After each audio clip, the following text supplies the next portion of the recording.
now we are moving from the foundation of today's discussion towards the person who can take the conversation even further. Ladies and gentlemen, it is now my absolute pleasure and privilege to introduce our distinguished speaker for today's Equina 2026, Ma'am Sidra Riaz. Thank you so much for the wonderful introduction. You have already introduced me, so I won't go further in introducing myself.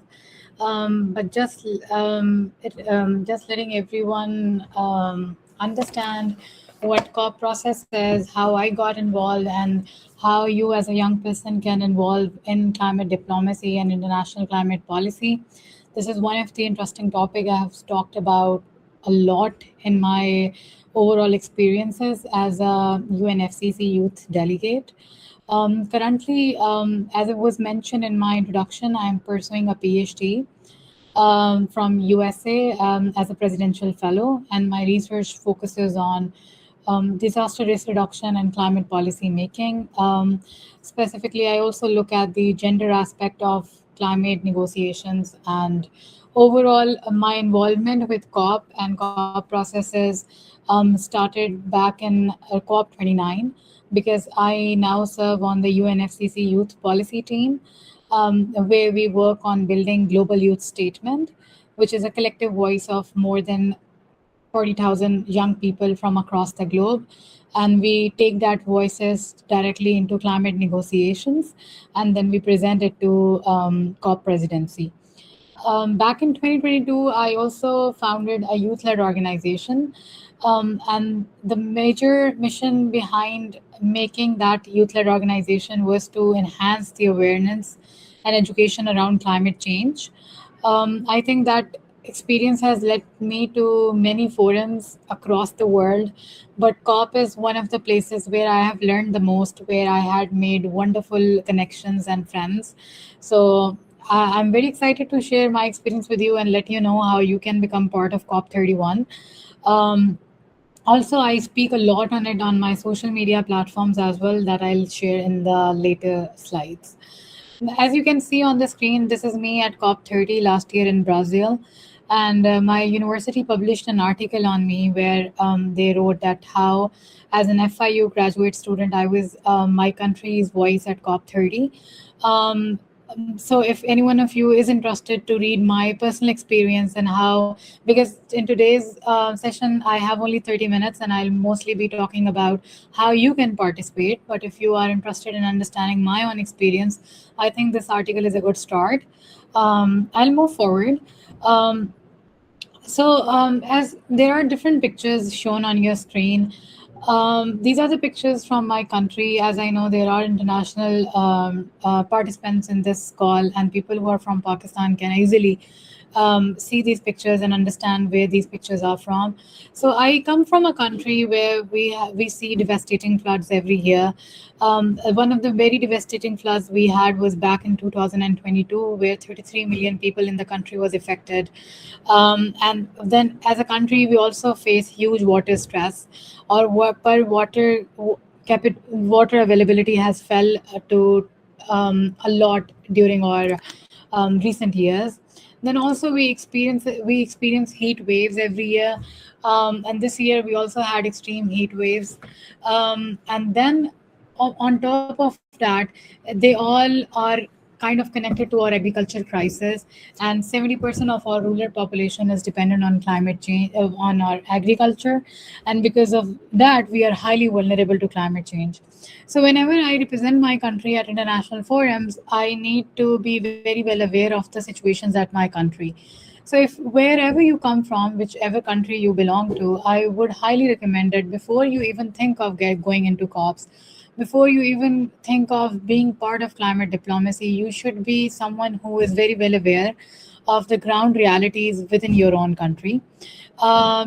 Because I see many people who just see COPs as some places where you could go for tourism or where you could go to hang out. But I highly abstain you for going through that purpose.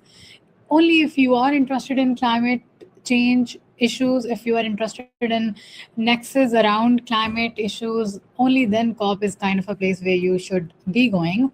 So I'll talk about how COP is connected to climate governance and how it is connected to climate diplomacy, and then I'll be talking about how you as a young person can go. So first of all, it is very important to understand that there are like different forms of governance through which COP uh, happens, or through which COP exists. So before the governance concept emerged, we used to think of governments as the formal public authority where we had laws, ministries, agencies, and mandates. But now the world has evolved, and we are in the era of globalization, and where we are in the era of where the countries are highly connected with each other. Now we have formal and informal networks that work together. For example, if you are part of any youth led organization, I would say you are a part of a larger network of youth led organizations. If you are a part of any non state organization, if you are a part of any NGO, you are a part of a overall bigger climate governance nexus. So, whoever goes to COP doesn't have to belong to a government sector. The first thing that I want to clarify in this session is that you do not need to be part of a government agency or government institution to attend COP or to be part of blue zone in the COP. Okay. So there are two different kinds of zones in COPs that I have in the next slides as well. One is the green zone and the other one is blue zone. Green zone is basically for business entities, private entities. They showcase their businesses, their entrepreneurial initiatives over there, and anybody without any badge could go there and visit the green zone. But the real negotiation happens in the blue zone, and in order to go to a blue zone, you need to have an access badge. For now, I'm trying to make you understand is that you are, as a young person, as a youth activist, are already part of climate governance network. Because since you are attending this seminar, you must be part of any network. You must be part of now this network. So you are already in that domain of governance. Okay.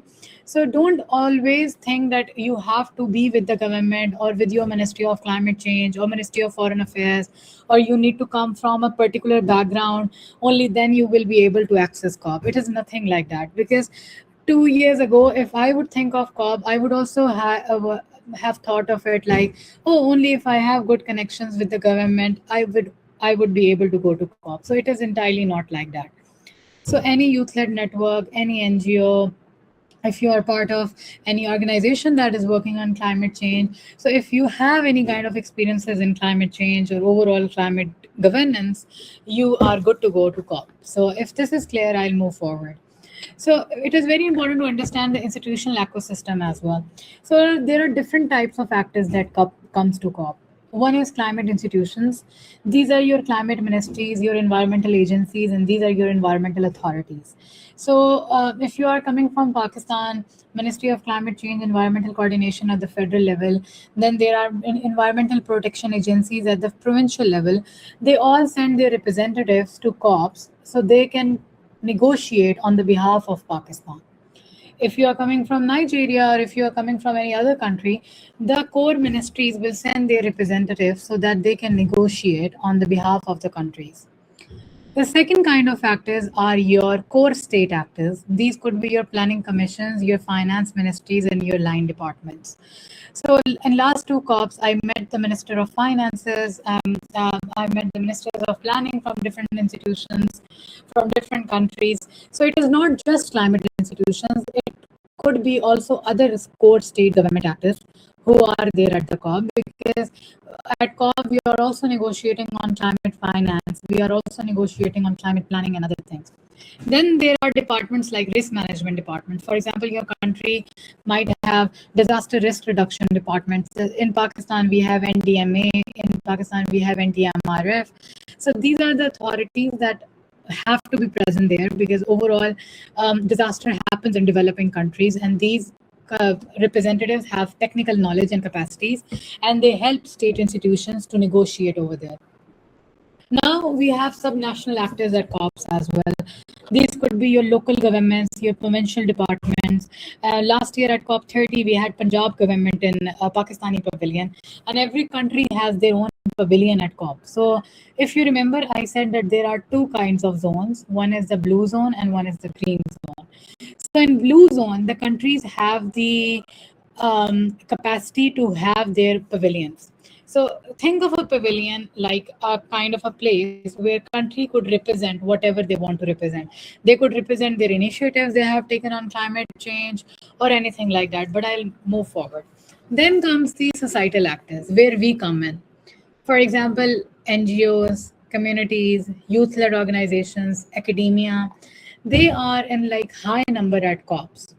So being a part of any NGO, being a part of any academic institution, being a part of even media accreditation happens at COPs. So you could attend COP and you can represent that kind of a community. And then lastly, there are external actors like UN agencies, bilateral donors, private sector. They all are part of COPs. So moving forward, if you understood this, we also need to understand that climate cannot be governed in isolation. So when we talk about COP, Conference of Parties, we are not only talking about climate change over there. We talk about different systems, and systems are always interconnected with each other. For example, water systems are connected with floods, scarcity, stress. Health is connected to diseases, mortality risk, heat, heat waves, and everything like that. Agriculture negotiation doesn't only happen around crop losses, it also happens around livelihood insecurity, food insecurity, social protection, adaptation to food systems, and stuff like that. In finance, we talk about climate reparations, climate finance, debt and recovery cost, and other stuff like that. There are negotiations on urban systems, heat islands, service disruptions. And this is a very limited number of topics that I've mentioned here. There are like vast number of topics that are covered in at COP negotiations. Moving forward, so there are like four levels of governance on which COP happens. The first is global level. So at global level, United Nations Framework Convention on Climate Change, that is a mandated body to UN mandated body to host COP every year. So COP happens annually. It doesn't happen after 5 year. It doesn't happen after 2 year. It happens actually after every year, and it actually happens to hold negotiations so that to see that how the countries are proceeding towards achieving the goals decided in Paris Agreement. So, if some of you might not have an idea about Paris Agreement, let me give you a brief background of it, a very brief background of it. So, Paris Agreement is basically a legally binding international treaty on climate change. It was adopted by 195 countries in December 12, 2015. So that there are core goals and there are core mechanisms of of Paris Agreement. Sorry, so the first is the temperature limits. The first goal of the Paris Agreement is to keep the global average temperature rise well above 2 degrees Celsius while striving for keeping it to 1.5 degrees Celsius. IPCC, which is Intergovernmental Panel on Climate Change, every year uh, publishes scientific reports on how the Earth temperature is changing overall. So what happened? So at COPs, the countries have to submit their NDCs. If you look at here, if you look at the national level, I have written NDCs over here. So at national level, every country has to submit their NDCs, which is 5 year plan. After every 5 year, countries have to submit NDCs to COP, that is nationally determined contributions, and they are actually the targets. The country decides that this is how we are going to cut our greenhouse gases emissions. So for now, if this is what you have understood, we will move on to overall, UNFCCC to Paris Agreement, how we have reached there. So it is a very long history. So since we had less time, and I wanted to go to the practical session, so I kept the history very brief. For now, if you understand about Paris Agreement, if you understand about UNFCCC, if you know about IPCC, if you know about, so I'll also introduce you about a new concept that has just became part of overall COP processes. That is first global stock take. So the first global stock take actually concluded in December 2023 at COP28 in Dubai. I'm not going to tell you about the history that where the COP happened, because COP31 is happening, so that means 30 COPs had happened. It happened in different countries, so that is not the point of the discussion today. The first global stock take is actually basically it evaluated the collective progress under the Paris Agreement, and it warned that the world is not on the track, that our overall global warming is exceeding the limit we had in the Paris Agreement, that was 1.5. Okay, so that's why you might have heard that a lot of countries are now transitioning away from fossil fuels and they're scaling up their climate finance.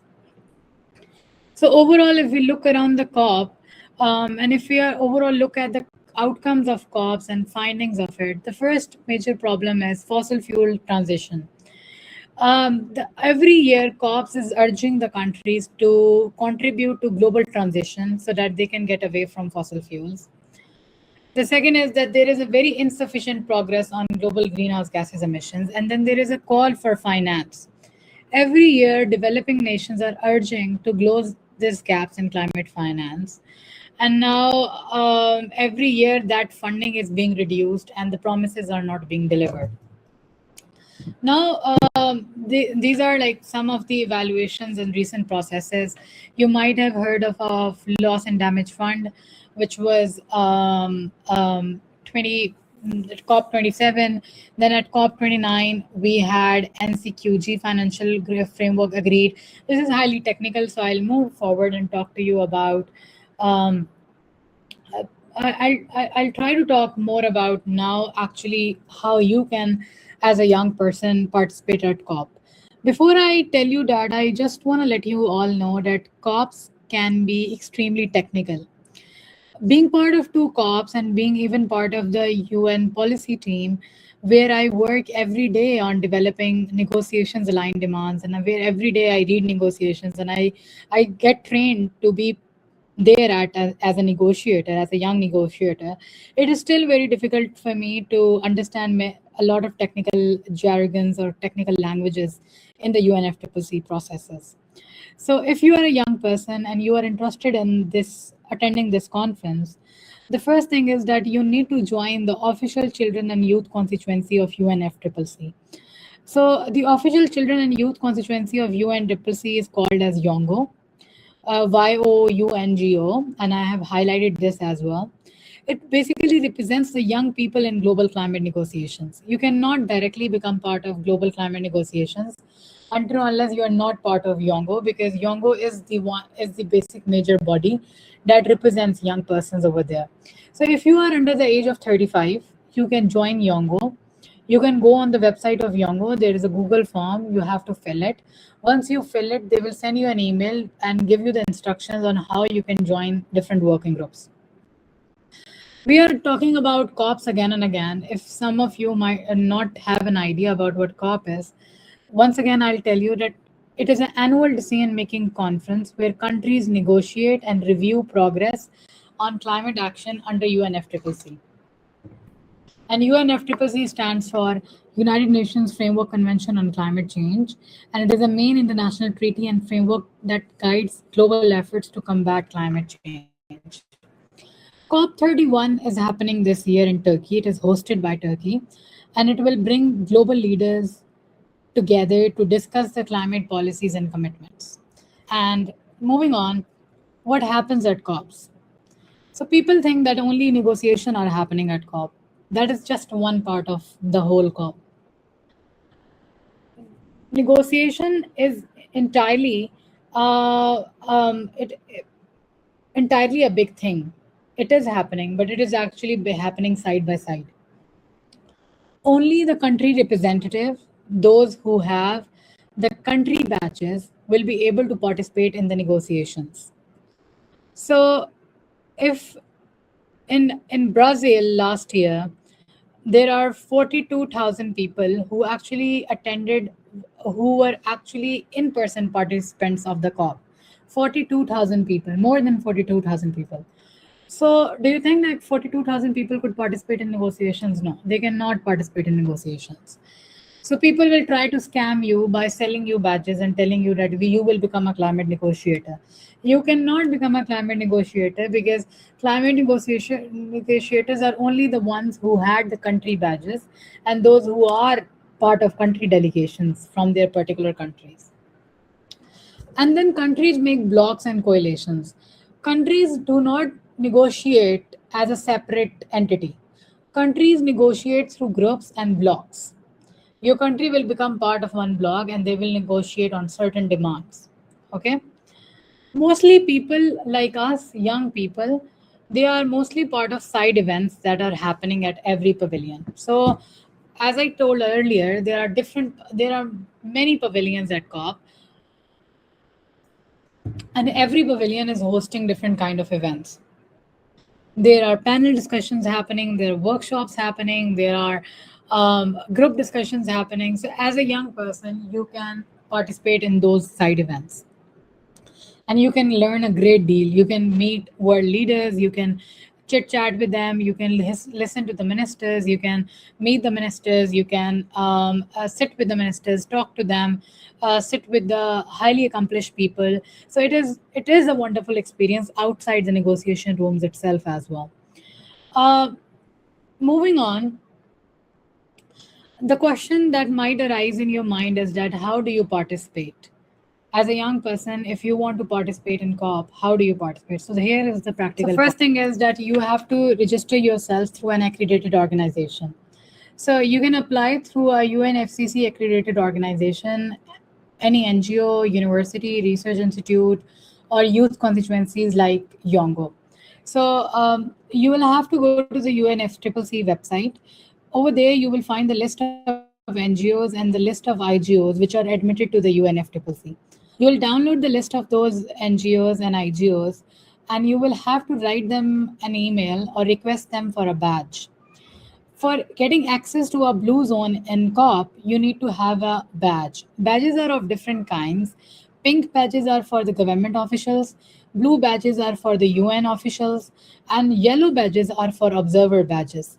These are the badges that could be given to you by any NGO that is accredited with the UNFCCC, or it could be given to you by any IGO that is accredited by the UNFCCC. So once they register you on the UNFCCC portal, you cannot yourself register yourself because it is not an individual entity badge. You'll have to represent an organization over there. For that, you have to request an organization to add you to their delegation. One way is that you can write an email to them, introduce yourself, tell them about your background, and ask them that they add you to their delegation and you need an observer badge. Another thing is that you wait for them to open the application. There are many organizations out there that open their applications for COP. It is a competitive process.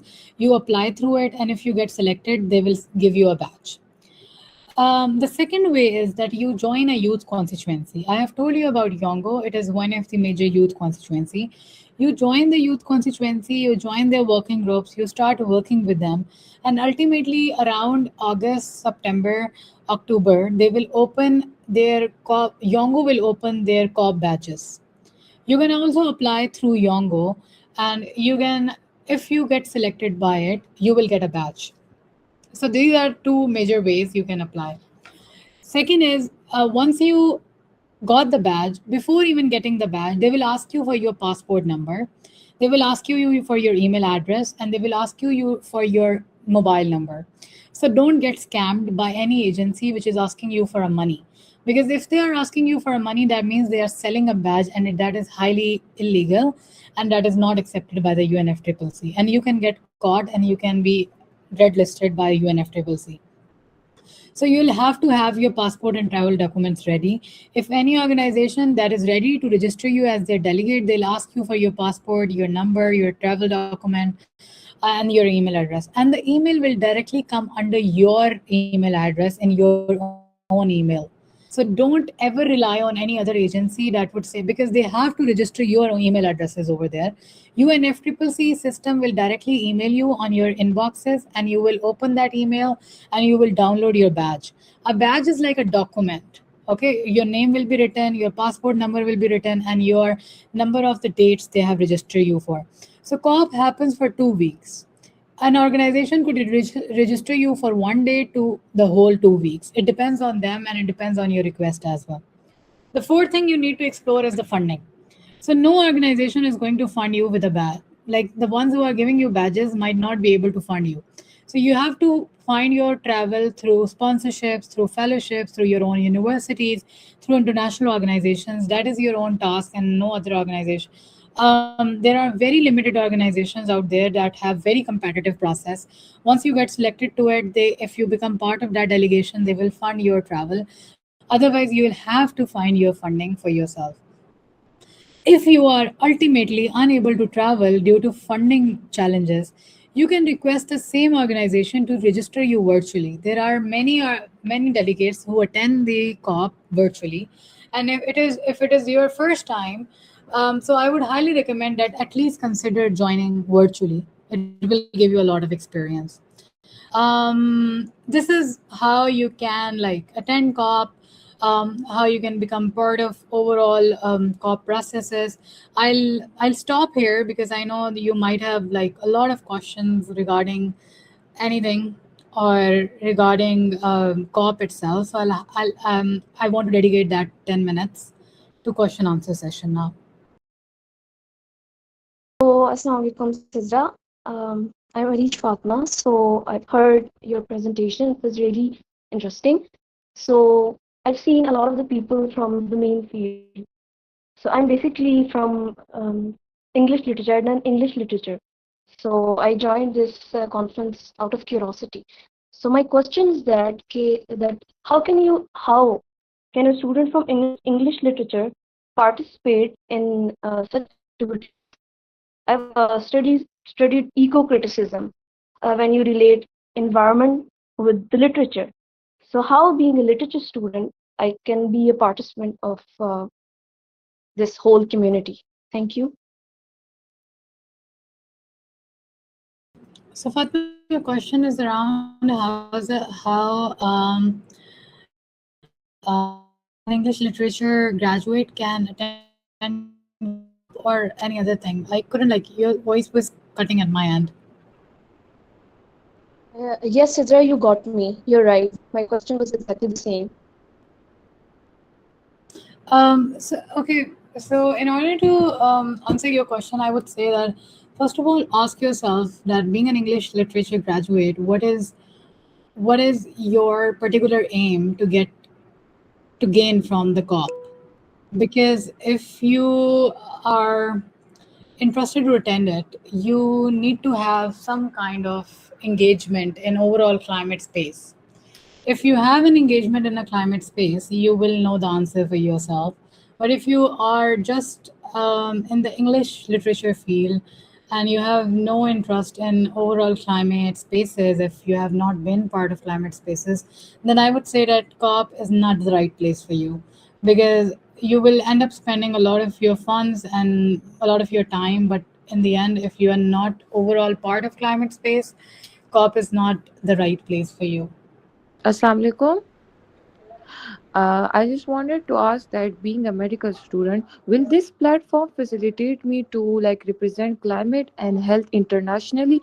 Like health and climate are very related things. So being a medical student, if I'm working on this perspective, will this platform help me? If you are interested at the nexus of climate and health, then definitely I told you about the youth constituency of UNFCCC. So if you join it, we have a working group that work on that nexus. So you can become part of it, and then definitely you can represent. Yes, Fakia. Yes, you can ask me any question about Yongo GYS Hackathon because I'm part of that team. We are organizing it. I was doing a lot of webinars. I was actually a participant, but recently many organizations have approached me and they are inviting me as guest speakers.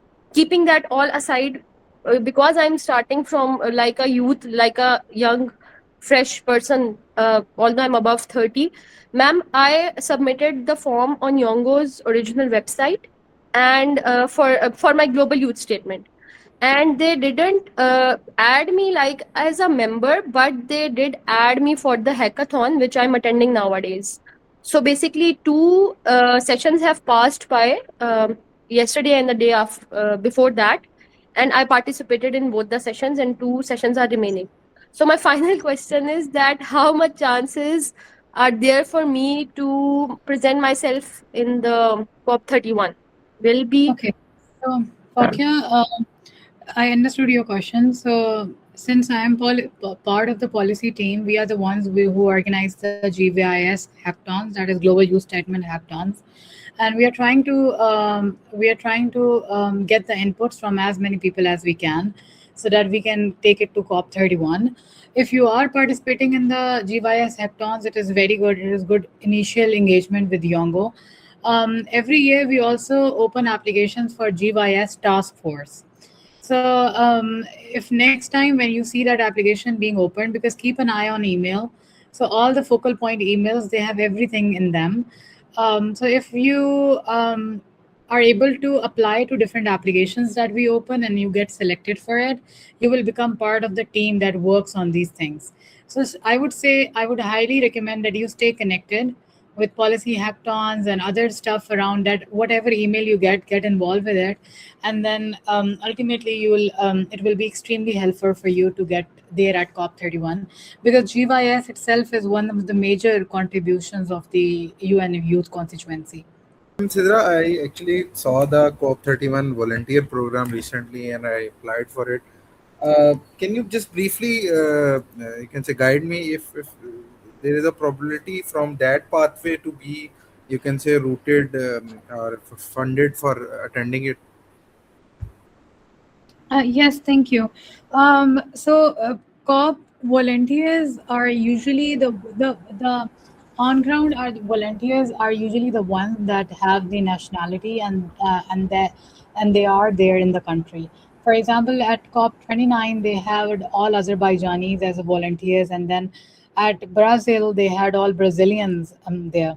So this time they opened the application for like international applicants as well, and I have seen that many people from Pakistan also got selected.